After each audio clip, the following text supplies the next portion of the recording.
Buenas tardes, jóvenes. Esta es la semana número 5 del curso Seminario de Urbanismo. Permítanme compartir, por favor.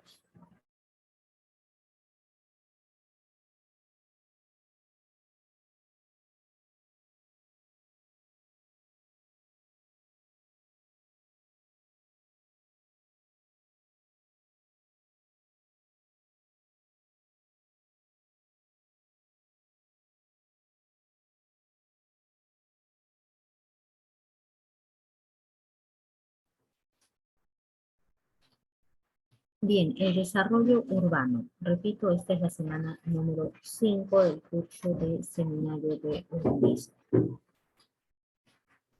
El desarrollo urbano. Tenemos lo que es la Escuela de Chicago con el funcionalismo, conductismo, estructuralismo y pragmatismo.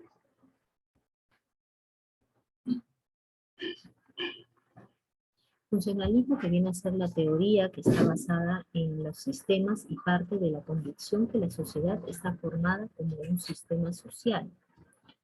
El conductismo nace en el ámbito de la psicología como una línea de pensamiento y está referida al uso de metodologías para realizar el comportamiento de las personas en su medio ambiente o entorno bajo los parámetros del estímulo-respuesta. Estructuralismo. Saussure consideraba a la lengua como una institución social, ya que se trataría de un sistema organizado de signos que expresan ideas, o sea, contienen aspectos codificados del lenguaje. Y el pragmatismo. Su máximo exponente es Charles Peirce. La ciudad como campo de interacciones. A fines del siglo XVIII y comienzos del XIX, comienza a utilizarse el concepto comunicación para referirse a la necesidad de integrar diferentes espacios. Comunicación fue entendida como la forma de relacionar hombre entre sí, hombres con máquinas, hombres con reglamentos. Según la Escuela de Chicago, fue la primera en destacar la importancia de los medios de comunicación en la sociedad y la interacción social. La investigación de esta escuela no es limitada al modelo lineal clásico de emisor-mensaje-receptor, sino que veían la comunicación como un proceso simbólico y este proceso es el que mantiene a sociedad. Robert Park, desde su visión social, se denomina ecología humana, analiza los periódicos comunitarios y su función a diferencia de la propaganda oficial. ¿De qué fecha?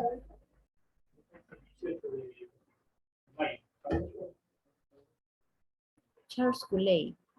Sus aportes permiten un acercamiento a las interacciones de los actores sociales. Forja el concepto de grupo primario, a partir del cual la tensión que se genera en la relación individuo-sociedad al avanzar esta última sobre las adquisiciones primarias de identidad e ideales de toda persona.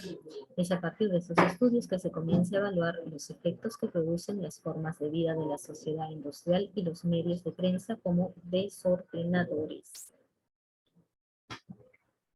Estudios que focalizan sus intereses en el impacto de la propaganda en la muchedumbre. El público tenía cada vez mayor peso político y se busca la manera de influir a través de los medios de difusión para que adhieran a las políticas del gobierno.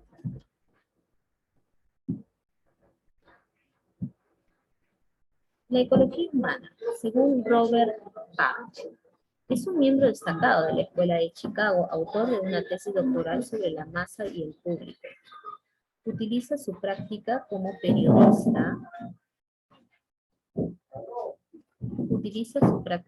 periodista y concibe las encuestas sociológicas que realiza en los suburbios como una forma superior de reportaje. En 1921, Park y su colega E.W. Burgess dan a su problemática la denominación de ecología humana, según un concepto inventado en 1859 por Ernest Haeckel. Farr y Burgess presentan su programa como un intento de aplicación sistemática del esquema teórico de la ecología vegetal o animal al estudio de las comunidades humanas. En las sociedades humanas, competición y división del trabajo conducen a formas no planificadas de cooperación competitiva que constituyen las relaciones simbióticas o el nivel biótico de la organización humana. Farr opone lo biótico a un segundo nivel, una especie de superestructura erigida sobre la subestructura biótica y que se impone a ella como instrumentos de dirección y de control, el nivel social y el cultural. De este nivel se hace cargo la comunicación y el consenso, o el orden moral, cuya función consiste en regular la competición y permitir así a los individuos compartir una experiencia, unirse a la sociedad. La cultura es a la vez un cuerpo de costumbres y creencias y un cuerpo de artefactos e instrumentos o dispositivos tecnológicos.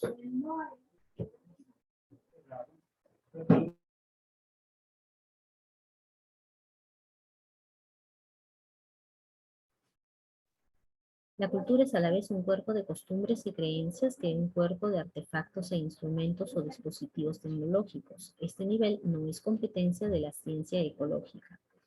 La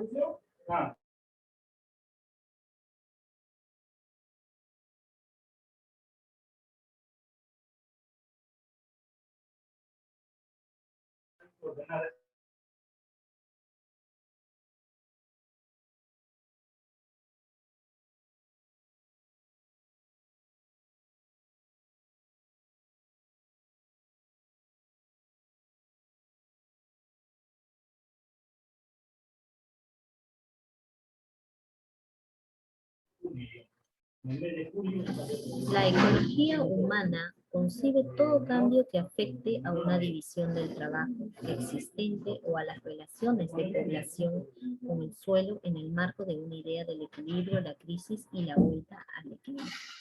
Reflexiona sobre la función asimiladora de los periódicos sobre la naturaleza de la información, la profesionalidad del periodismo y la diferencia que lo distingue de la propaganda social o publicidad municipal.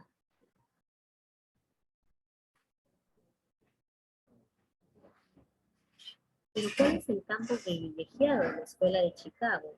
La ciudad como laboratorio social, con sus signos de desorganización, marginalidad, aculturación, asimilación. La ciudad como lugar de la movilidad. Los aportes de Charles Peirce son lógico y matemático, fundador del pragmatismo y de la semiótica. Un signo o representante es algo que representa algo para alguien según alguna relación o un título cualquiera. Todo es un signo. El universo es un inmenso representante.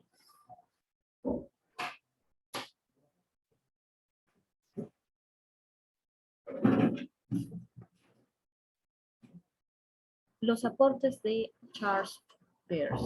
Según Peirce, hay tres tipos de signos: el ícono, el símbolo.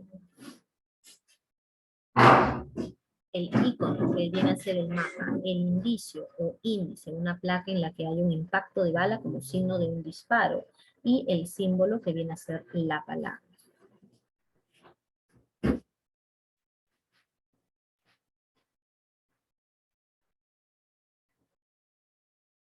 Introducción al concepto de la lucha de clases, de Karl Marx. Sus teorías filosóficas sobre la historia, la economía, la ciencia política y la sociología han representado un enorme aporte para los estudios de la historia humana. De la mano de Friedrich Engels, Marx fue el precursor del socialismo científico, el comunismo moderno y del materialismo histórico, pero uno de sus planteos o planteamientos más destacados fue el concepto de la lucha de clases. El pensamiento de Marx es resultado de la conjugación de tres importantes corrientes ideológicas: la filosofía hegeliana, la economía política inglesa y el socialismo francés. Ideas que transformó para fundar su propia concepción del mundo, que dibujó a través de las conocidas teorías marxistas.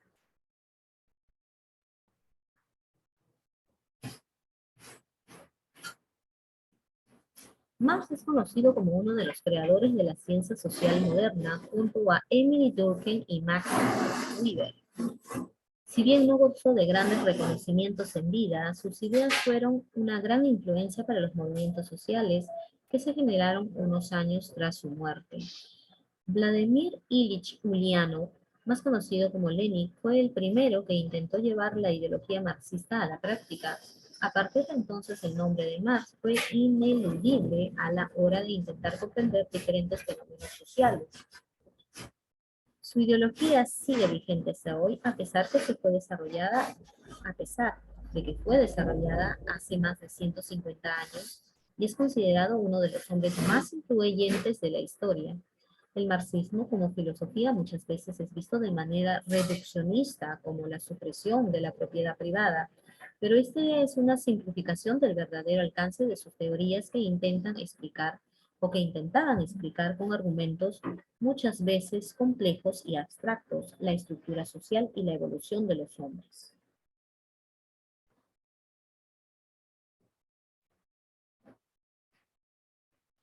El surgimiento de la lucha de las clases. Tras la caída del sistema feudal, las sociedades europeas se vieron envueltas en una serie de programas o en una serie de grandes cambios a nivel político, laboral y cultural. El trabajo desde las nacientes fábricas generó, en primer lugar, una fragmentación social que obligó a los habitantes de las comunidades a migrar a la ciudad para buscar empleo y, en segundo lugar, la creación de una nueva dinámica de trabajo impulsada por fuerzas productivas tecnificadas.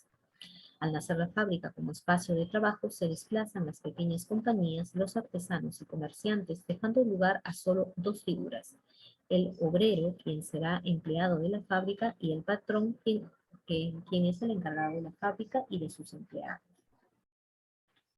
Estos cambios fueron el inicio de las diferentes clases sociales separadas, básicamente en quienes trabajan y quienes mandan.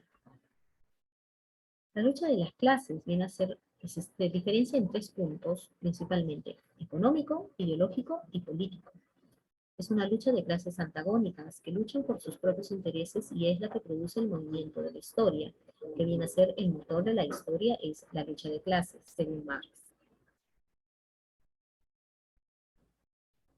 En cuanto a la tecnología y maquinaria de las fábricas, se hizo cada vez más avanzada, requiriendo mayor mantenimiento y por tanto capital para poder invertir en ellas.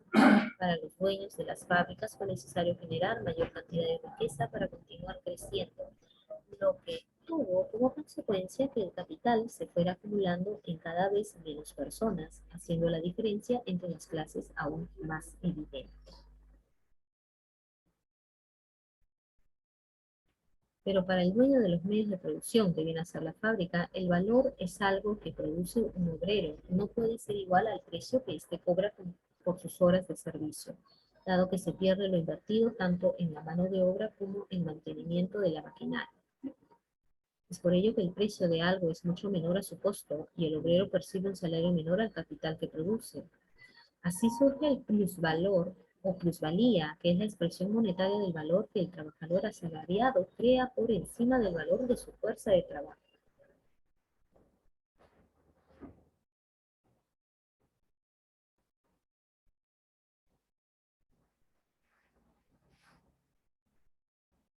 Esta nueva dinámica de las formas de producción establecidas son las que dan forma a la estructura de la sociedad. De acuerdo al autor, la estructura social es la base económica de esta y comprende las condiciones de producción de una sociedad, las fuerzas de producción y su tecnología y las relaciones de producción que refiere a la división del trabajo en la sociedad. La estructura económica es la base social que condiciona a la denominada superestructura de la sociedad, conformada por la cultura, ideología, política y diferentes ámbitos humanos.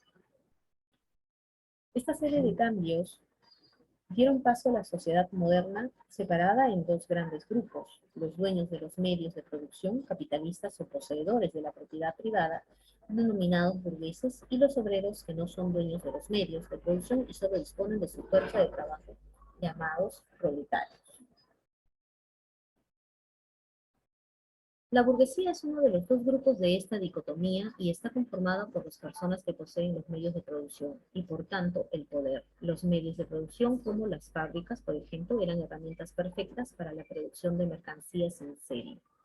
El burgués contrata la fuerza de trabajo de los obreros y entabla una relación de explotación con ellos.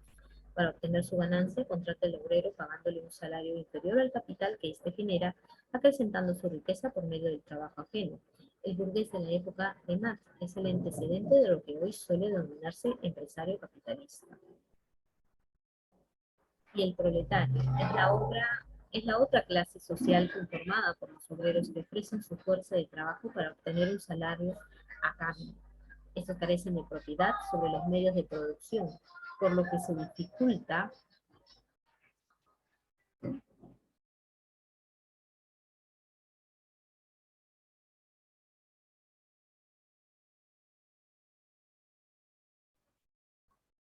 Estos carecen de propiedad sobre los medios de producción, por lo que se les dificulta sobrevivir en el sistema capitalista. Además de no poseer las herramientas para poder trabajar por sí mismo. El obrero tampoco controla la organización de su trabajo. Su propio trabajo le resulta ajeno y lo hace sentirse alienado, lo que hace imposible su relación como persona. Pero el cambio social viene a ser el creciente desarrollo del capitalismo que observó Marx. Estuvo acompañado por el empobrecimiento de grandes grupos sociales como campesinos, comerciantes y artesanos que se transformaron todos en el paso del tiempo en parte del proletariado. El proletariado comienza a darse cuenta de su situación creando su propia conciencia de clases, elemento clave para el desarrollo de la lucha de clases, para combatir el sistema explotador en el que está sumergido. El proletario comienza a organizarse con sus iguales en defensa de sus derechos y contra la burguesía, dando inicio efectivamente a la lucha de clases.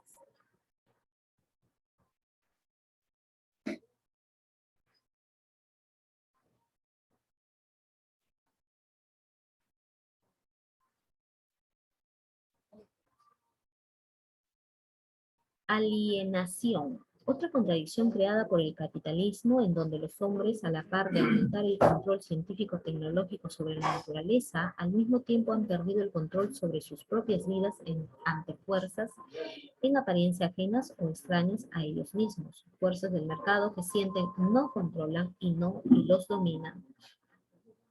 Ser o sentirse totalmente extraño o ser ajeno, y por eso mismo impotente ante objetos culturales o relaciones sociales que son en realidad el producto de la propiedad, actividad intelectual o práctica de las personas. Y para finalizar, la plusvalía, que viene a ser el valor que enriquece al empresario. En sentido general, la plusvalía es el acrecentamiento del valor de una cosa por causa del trabajo humano. Cuando los trabajadores con su trabajo producen un valor muy superior al que reciben como salario, que no les llena ni para la subsistencia, se produce un plusvalor, o sea, tiene lugar la plusvalía. Bien, jóvenes, nos vemos en la siguiente clase. Muchísimas gracias.